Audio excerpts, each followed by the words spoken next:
berjudul Dasar Pemrograman DART. Di sini saya Gita Sari bersama rekan saya Ceci Dwi Putri, saya Khaira, saya Desa Brelia, saya Alia Putri. Oke, untuk pembahasan yang pertama akan dijelaskan oleh rekan saya Desa Apri. akan membahas tentang apa itu DART seperti yang ada di slide tersebut.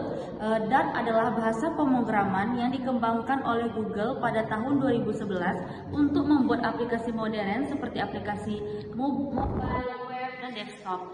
DART menjadi sangat populer karena digunakan sebagai bahasa utama dalam framework Flutter. Salah satu alasan DART banyak digunakan adalah karena sintaksnya sederhana dan mudah dipahami, terutama bagi pemula. Yang baru belajar pemrograman. Selain itu, DART juga mendukung Object Oriented Programming atau yang disebut dengan OOP, sehingga program bisa lebih terstruktur dan rapi. Keunggulan lain dari DART adalah dapat digunakan untuk membuat aplikasi di berbagai platform hanya dengan satu bahasa pemrograman. Jadi developer tidak perlu membuat kode yang berbeda untuk Android, iOS, ataupun web. Karena kemudahan dan fleksibilitasnya, DART menjadi salah satu bahasa pemrograman yang cocok dipelajari dan pengembangan aplikasi modern. Jadi itulah pengenalan kita dari apa itu DART. Ini akan menjelaskan tentang variabel. Jadi pengertian variabel itu tempat untuk menyimpan data dalam program.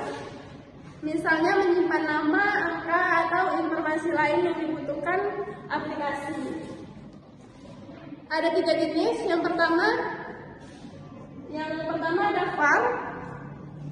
VAR digunakan untuk data yang nilainya masih bisa berubah. Contohnya, var nama sama dengan nama orang.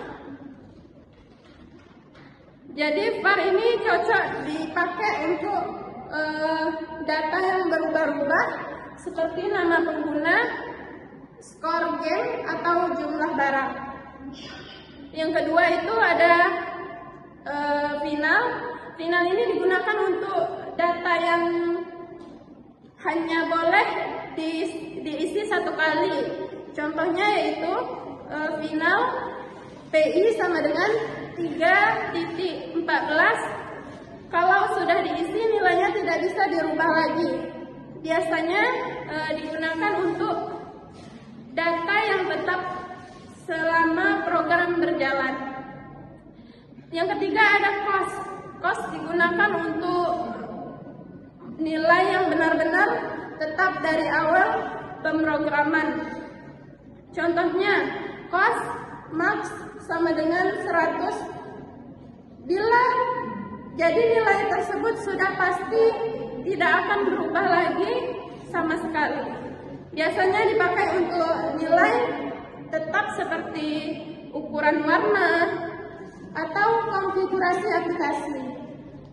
Jadi tujuan penggunaan variabel ini supaya program lebih rapi, aman, dan mudah dimengerti. Di sini saya akan membahas tentang tipe data. Jadi tipe data ini adalah jenis nilai yang disimpan di dalam sebuah variabel.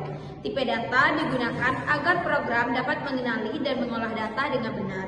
Di sini tipe data yang pertama adalah int, di mana digunakan untuk menyimpan angka bulat atau angka yang tidak memiliki koma. Contohnya seperti umur. Kemudian ada double. Tipe data double digunakan untuk menyimpan angka desimal atau angka yang memiliki koma. Contohnya seperti tinggi badan atau berat badan. Kemudian ada string. String adalah tipe data yang digunakan untuk menyimpan teks atau tulisan. Contohnya seperti nama, jurusan, dan alamat. Kemudian ada bold. Bold adalah tipe data yang digunakan untuk menyimpan nilai logika. Nilainya hanya ada 2, yaitu true dan false. True yang berarti benar dan false yang berarti salah. Kemudian ada list.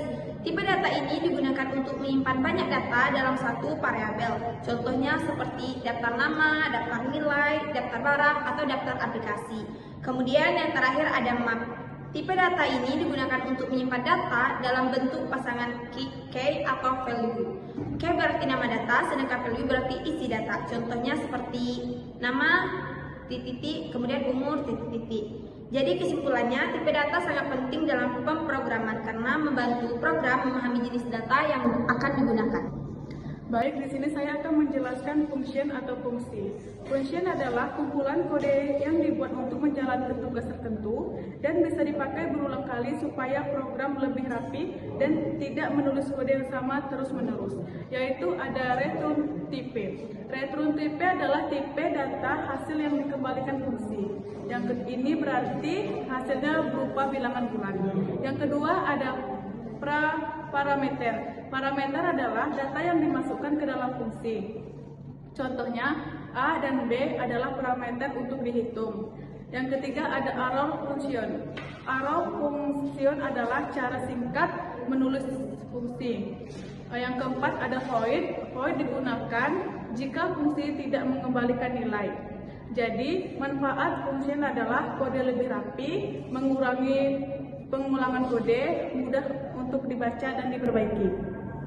Control flow. Control flow ini adalah mekanisme mengatur urutan jalannya perintah dalam sebuah program. Tanpa contoh control flow, program hanya akan berjalan lurus ke atas, ke bawah.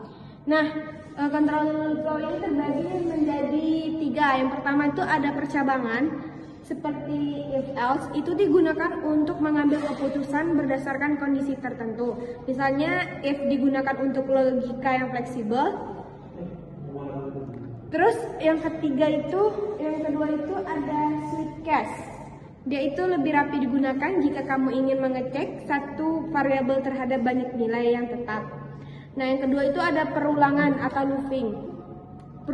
Perulangan ini digunakan untuk menjalani blok kode yang sama berkali-kali secara otomatis. Biasanya digunakan saat jumlah perulangan sudah diketahui pasti. Terus ada while, digunakan selama sebuah kondisi masih bernilai benar. Terus ada do while, yaitu mirip seperti while tapi kode dijalankan minimal 1 kali sebelum mengecek kondisi. Oke, itu tadi presentasi dari kami mengenai DAR. Lebih dan kurangnya kami mohon maaf. Wassalamualaikum.